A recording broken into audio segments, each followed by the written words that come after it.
I still remember the exact moment my marriage began to feel like a bad investment. It was a Tuesday night, one of those slow, quiet evenings where you can hear the hum of the refrigerator louder than the TV. Emily sat on the couch, scrolling her phone with that faint smirk she sometimes wore when she thought she was being clever. I asked her, "Are you coming to bed?" She didn't even look up. "I'm not really in the mood." That wasn't new. Over the past 6 months, "not in the mood" had become her catchphrase. But what she said next, that was new. She put her phone down, finally looked me in the eyes and said, "By the way, I don't owe you sex anymore. I'm exploring myself right now." Exploring herself. The phrase hung in the air like cigarette smoke. I tried to laugh it off at first, thinking it was some awkward way of saying she was just stressed or wanted space. But her tone wasn't playful. It was the kind of tone you use when you're setting a rule and daring someone to challenge it. I asked her, "What does that even mean, Emily?" She crossed her arms. "It means I'm focusing on me. My needs. Not just what you expect from me as your wife." It was like she'd rehearsed the line. And maybe she had. Maybe with someone else. Over the next week, I started noticing small shifts. She'd spend more time in the bathroom in the mornings, locked inside, music playing softly behind the door.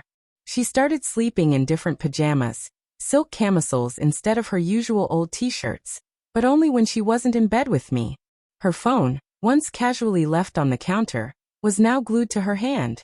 She even started charging it in the bathroom at night. One night, curiosity got the better of me. When she stepped out to grab something from the car, I picked up her phone from the bathroom sink. Of course it was locked. She changed her password. That night, lying next to her, I kept hearing the faint buzz of her phone under the pillow on her side.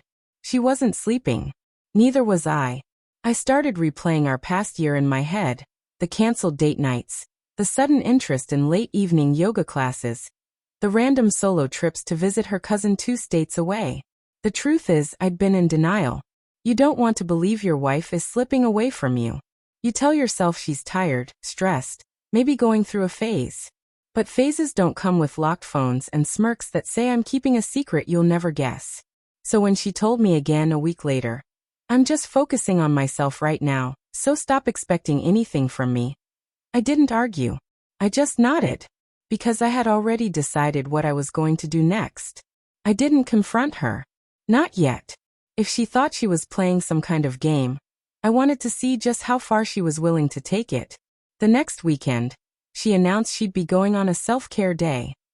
Spa, lunch with a friend, maybe some shopping. She left at 9 a.m., hair and makeup done like she was about to meet a celebrity. I decided to follow her. I stayed far enough back to keep my car out of her mirrors, my heart pounding harder with each turn she took. But she didn't head to the spa. She drove across town, to a small cafe tucked behind a bookstore. She parked, stepped out, and before I could process what I was seeing, a man in a navy jacket walked up to her.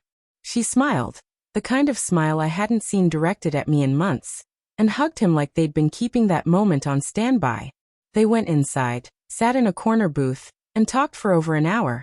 Her body language told me everything. Leaning in, touching his hand, brushing her hair behind her ear while laughing at his jokes. When they left, they didn't part ways. They walked to his car, and she got in. I didn't follow after that. I didn't need to. That night, she came home smelling faintly of cologne I didn't own. She acted normal, asking about my day, telling me how relaxing her spa trip had been. I played along. Every answer I gave a mask over the storm building inside me. For the next few days, I pretended nothing had changed.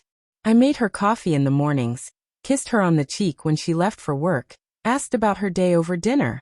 But in the background I was making moves. I pulled up our joint bank statements. Small, repeated charges from that same cafe. Payments to a rideshare company I'd never used. A hotel receipt under her name. 2 nights just last month. I called my friend Mark, who happened to be a private investigator. I didn't even need to give him much, just her license plate and a rough idea of her schedule. Within 4 days, I had everything. Photos, timestamps, proof. It wasn't just one guy. It was 2. I remember sitting in my office late at night, staring at the envelope Mark had given me. Every instinct told me to confront her, to shout, to demand answers. But I realized something. She'd already decided I wasn't part of her exploration. So I made a different decision. I wasn't going to fight for her. I was going to let her walk away, and make sure she regretted every step. The next morning, I woke up before her. I made breakfast, eggs, toast, coffee, and placed the envelope right in the center of her plate. When she walked into the kitchen, her eyes went straight to it. "What's this?" she asked, frowning. "Something I think you've been looking for," I said, taking a sip of my coffee. She opened it, pulled out the photos, and the color drained from her face. There she was, laughing with one man, holding hands with another, walking into a hotel room. She didn't speak for a long time. Finally, she said, "You've been spying on me?" I almost laughed. Spying? No. I've been watching my marriage die in real time. Her face twisted in anger, but I saw the fear underneath. "You don't understand."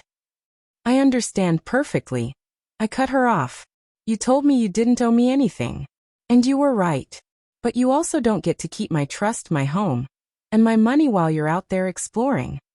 I slid a folder across the table. Divorce papers.